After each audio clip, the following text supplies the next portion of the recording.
안녕하세요. 언어 습득과 외국어 학습 두 가지 관점에서 설명해 드리겠습니다.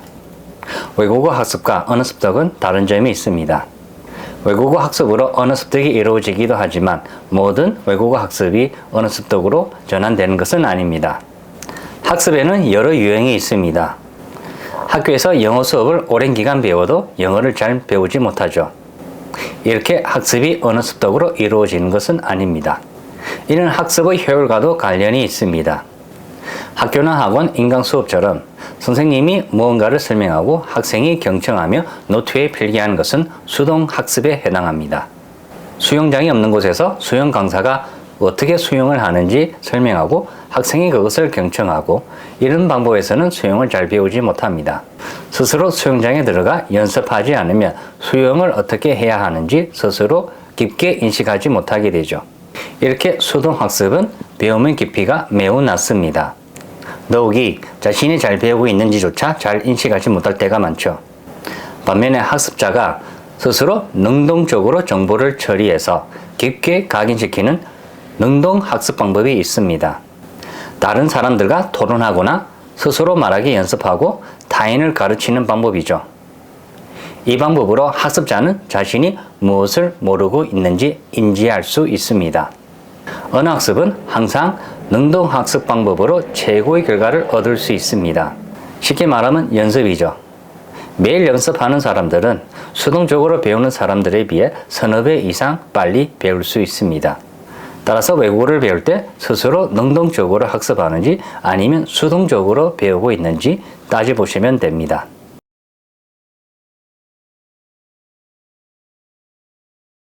간단한 문제를 낼게요. 어느 방법이 책을 읽는데 더 효과적일까요?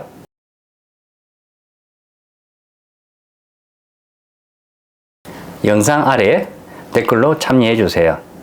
이 문제에 대한 해답은 다음 영상에서 알려드리겠습니다. 학습적인 관점 이외에 언어 습득 관점에서 말씀드릴게요. 언어 습득은 학습자가 인지하지 못한 채 무의식적으로 이루어지는 경우도 있습니다. 두 가지 조건이 있습니다. 첫 번째로 학습자에게 아주 유의미하고 두 번째로 이해할 수 있는 쉬운 레벨이어야 합니다. 물론 이해하기 쉽다는 뜻은 자료가 학습자의 레벨과 항상 같아야 한다는 것을 의미하진 않습니다. 자료가 비록 어렵더라도 그 자료가 학습자에게 아주 흥미로워서 모르는 단어의 뜻을 사진을 일일이 찾아서 봐도 지치거나 포기하지 않고 계속 그 글을 읽어 나갈 수 있는 것이면 됩니다. 학습자는 자신이 보고 있는 자료를 깊게 이해함으로써 언어 습득을 할 수 있습니다. 그리고 우리가 외국어에 노출되었을 때 이해할 수 있는 정도는 공부하는 방법에 따라 달라집니다.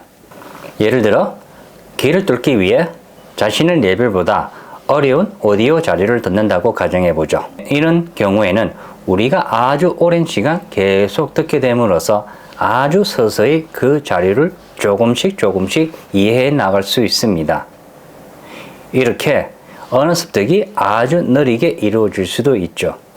이렇게 함으로써 시간이 오랜 기간 걸리면서도 언어 습득이 아주 서서히 이루어지게 할 수도 있습니다. 반면에 사전 학습을 통해 이미 상당 부분 이해한 상태에서 오디오 자료를 들으면서 빨리 상당한 부분을 이해하게 할 수도 있습니다. 어느 방법이 더 효율적인지는 스스로 판단이 되실 거예요. 그래서 흘려듣기라든지 무조건 많이 듣기, 반복해서 듣기, 이것은 느린 언어 습득에 해당합니다. 그리고 감정 상태에 따라서 우리가 언어 습득할 수 있는 정도도 달라지게 됩니다. 일반적으로 우리는 아주 느긋한 상태 그리고 기분이 좋은 상태에서 외국어를 더 잘 받아들일 수 있습니다. 원어민 친구와 아주 즐겁게 대화를 한다든지 아주 재미있는 이야기를 읽을 때 등 일어나게 되죠. 그리고 내가 정말 알고 싶어하는 분야를 다룰 때입니다. 만약에 타인에게 말하고 싶은 그런 흥미로운 것일수록 더 좋죠. 이런 경우 아주 잘 배울 수 있습니다. 따라서 외국어를 정말 잘 배우고 싶다면 정말 그 언어로 영화, 드라마, 책, 노래 등 우리가 정말 감동할 수 있는 그런 소재로 다루는 것이 좋습니다. 학습적인 관점에서만 접근하면 단기간에 좋은 결과를 얻기는 어렵습니다. 학습자의 마음가짐에 따라서 달라지는 것이 언어 습득이기 때문입니다. 자신이 배우는 자료가 아주 새롭고 흥미로워서 내가 정말 그 자료에 몰두할 수 있는 것일수록 아주 좋습니다. 이런 점을 이해하기 위해서 제가 두 영상을 준비했습니다. 하나는 유럽 조지아 출신의 랄리란 사람의 영상입니다. 세상에 다양한 언어들이 존재를 하지만 한국어가 제 귀에 정말 막 자장가처럼 들리는 정말 아름다운 약간 노래 같은 그런 언어였거든요. 그래서 이 아름다운 언어를 나도 배우고 싶다. 저는 그 방법이 제일 좋았던 것 같아요. 쪽지를 여기저기 붙이는 거. 쪽지에다가 이 단어를 써요. 그 단어를 그 마땅한 것에다가 붙여요. 예를 들어 컴퓨터 화면에다가 하면 한국어를 써가지고 붙이는 거죠. 책상에다가 책상이라고 붙이고, 저는 일주일가량 뭐 했냐면은 저희 집에 있는 모든 물건에다가 메모지 쪽지를 붙였어요. 저희 엄마는 진짜 그거 보고 막 미쳐버리는 거죠. 너 진짜 돌았구나. 진짜 제대로 맛이 갔구나. 저희 엄마 입장에서는 내가 무슨 미친 사람처럼 보이는 거예요. 저는 진짜 한 번 빠져들면은 진짜 안 빠져나오는 성격이기도 하고 하니까 제가 확실히 미쳤다고 생각했던 거죠. 해야 될 공부를 안 하고 뭐 이상한 공부나 하고 있다. 이게 너한테 무슨 도움이 될 거냐. 이 메모지에 손댄 순간 우린 끝이야. 이러면서 정말 엄마랑 많이 싸웠던 것 같아요. 그만큼 제가 한국어를 정말 많이 배우고 싶었던 거죠. 이렇게 해서 한국어를 공부한 사람이에요, 제가. 그리고 두 번째 영상은 크리스틴이라는 사람으로 12개 국어를 말할 수 있는 사람의 영상입니다. 오빠? 친구들이랑 저녁 맛있게 먹었어? 어디야 지금? 뭐? 어딜 간다고? 클럽? 아니 잠깐만, 나한테 클럽에 간다는 말을 아냐 지금? 어이없네 진짜. 야, 너 진짜 뻔뻔하다. 어떻게 나한테 클럽에 간다는 말을 아냐?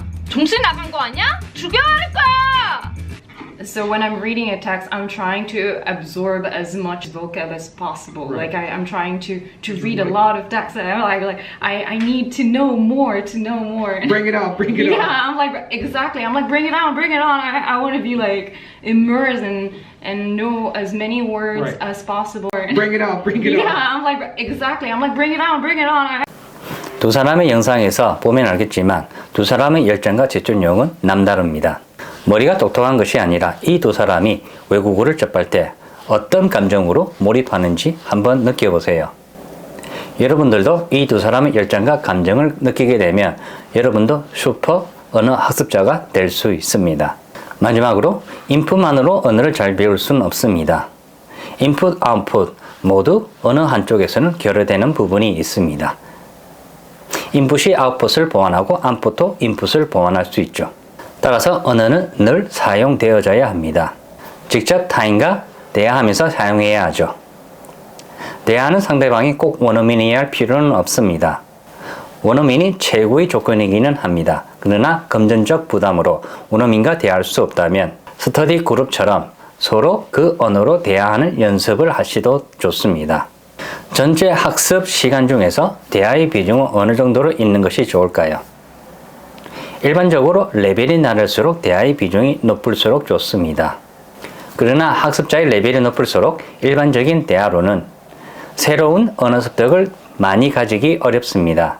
따라서 레벨이 높을수록 대화의 비중이 작아지는 반면에 레벨이 낮을수록 대화의 비중이 높을수록 좋습니다.